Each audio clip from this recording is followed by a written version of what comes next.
to My Crippled Life. How do you feel? Have you ever been in my studio before? Yes.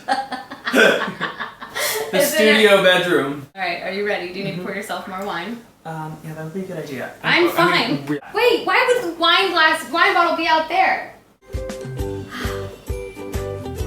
Anyways, this is my best friend Scott. He's gonna be the guest for today. We need to talk about stuff. Okay. So, what are we talking about? Cripples. Basically, what is it like to be friends with a cripple? I feel like we should tell our story first. I want them to know our story. Okay, should I start? I should. You do it. You do that. Okay. I'll interject when need be. Interject. What did I say? No, that was a word. I didn't. I wasn't quite sure that I knew, but I did. So this is Scott Beaver, my gay. But he wasn't always my gay. He was the chubby kid that read science magazines in one of my classes in high school. That was quite accurate. Yeah. Yeah. He dressed like a foolish straight man. What class was it? It was. Did they call it RSP. No, SSR. SSR, silent suscitative reading. Sustained. I don't even know what that word is. We met in an SSR class, and so it was a class filled with different grades. It wasn't just one grade. I was a junior, and yes.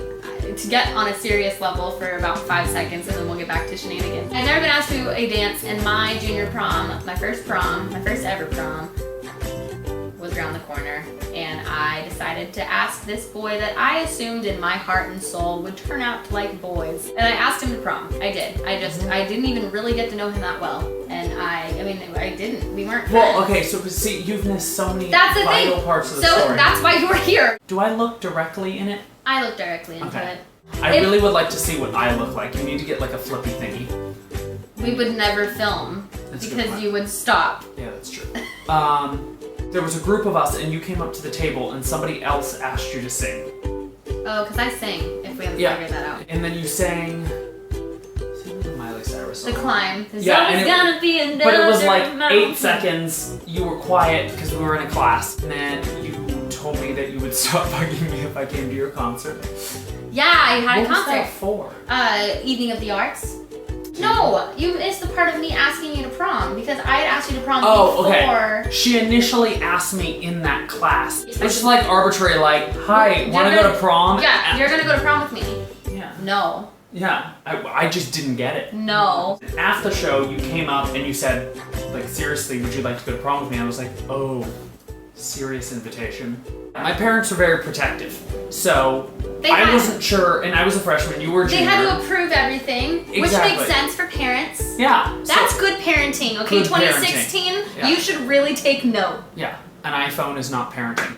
So you asked me seriously, so then my family does Sunday dinner every weekend, and it was like right before Sunday dinner I asked my parents, and I was all nervous that they were going to say no, so I was like casually, can I go to prom with Marna? They said yes. I was like, okay. So then I texted you and I said yes. And I was really happy because little crippled Marna had a date. He built me a ramp into his house. Because it's not that impressive. It's like a 4-inch No, step. it's impressive because he took the time to do it. Anybody who's in a wheelchair and has a friend who builds them a ramp, what? You know how long it takes to walk through Home Depot and find that weird sticky tape stuff? I have no idea how long it takes to walk anywhere. I could not.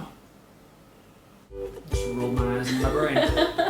We're pausing. Okay. Marna's doing, no, not actually pausing. Oh, I thought, okay. We're doing the Marna lift. You should try to do the Marna lift. Let's do it together. Okay, your arm is over here. Okay. And you're gonna swing over to your other arm. Now grab your wrist. Got it. You're just using all the muscles you have in your body. Okay, I'll dead this arm. I don't like Oh, cripple Marna's gonna drop it. Yes. So this guy, who, like I said, I was 98.9% sure he was gay. Wasn't that hard? Look at him. So serious note, we went to prom. And we had a great time. He didn't dance, and then finally, for some reason, the dance bug bit him. It was the weirdest thing. It was a fantastic prom.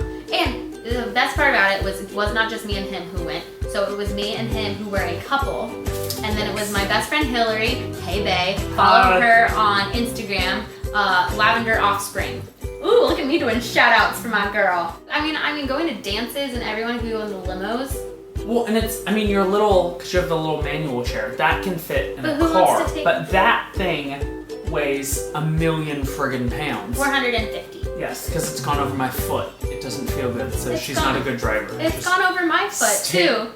Don't ask. Tell that story in My Crippled Life Part 9. Hey, I'm holding you to that. If you're in a wheelchair and you couldn't go on the party bus for prom, give us a like because that's a legit issue. I was one heck of a chubby child. And I was a tiny tuna. That was a very pretty dress.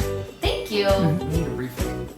Refill. I have not been drinking because I don't. There should So be- okay, this is something that I do, and I think I did it when I first started hanging out with you. I don't need a refill. I refrain from doing certain movements that I know that I'll look completely silly in, and I actually did it when I first met him for quite some time because I didn't want him to think, oh, she's weird looking the way that she moves. Moving and looking different is really scary. Yeah. This is, I feel like Oprah right now. Have you ever had to protect me over my disability? I don't think so. God, I'm so liked. We always tease each other. I mean, we're both believers in the, the more you've been through, the more you can joke about. It's a running joke that whenever we go to restaurants and there's a sign that says, please wait to be seated, and we go up, I usually go, Marna, you broke the rules. Because it's funny. It's Yeah. just a joke. It's banter. And he just said it's a running joke and I can't run. Some people can do things and some people can't. You just have to find what's accessible and roll with it. I'm very rarely clever, so I'm fully taking credit for that. And I think one of the things too, being in a wheelchair or being disabled or just whatever your disability is, whether it's visible or not, you need to surround yourself with people like I do, who are positive and who can joke and who can love you at your fullest, because that's really important. Do you regret having a friend in a wheelchair? Yes. And like I said previously, you need to surround yourself with people who love you just as much as you need to love yourself, because no matter the disability, no matter the sexuality, no matter the problem, you're worth it, and having a friend that thinks you're worth it is really important. So thank you for watching. This is my Thursday video, and this is Scott Beaver, my husband, and I'm so glad that he got to join me and talk to me about My Crippled Life Part 2, and next week tune in because I will have another video up, My Crippled Life Part 3, and we will see what I have in store for you. Cheers, darling.